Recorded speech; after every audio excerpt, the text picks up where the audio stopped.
C'est la plus chère des épices, le safran, et c'est en cette période qu'a lieu sa récolte. Une tâche très méticuleuse tant le safran est délicat, une épice convoitée qu'un lycée hôtelier parisien cultive sur son toit. Asma Menana et Laetitia Simoes. Du mauve et du rouge corail, en plein cœur de Paris.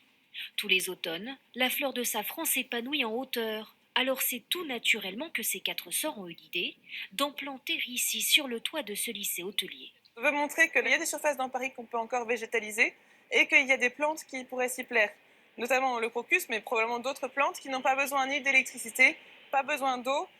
Une initiative inédite pour laquelle elle propose des ateliers payants. Il faut juste pas écraser les tiges vertes. Dans ce jardin secret de 300 mètres carrés, la récolte est délicate. Elle se fait sur la pointe des pieds et du bout des doigts. Et c'est très délicat parce qu'il faut bien veiller à couper la fleur à l'endroit où le violet commence à devenir blanc. On pince juste avec l'ongle et ça se détache comme ça. Un moment apprécié par ces cultivateurs en herbe. C'est super facile et c'est très agréable.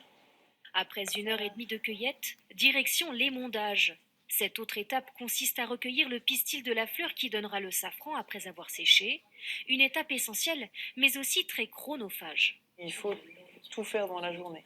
Les fleurs qu'on est en train d'émonder là, il faut les émonder aujourd'hui parce que demain elles seront flétries, elles seront fichues.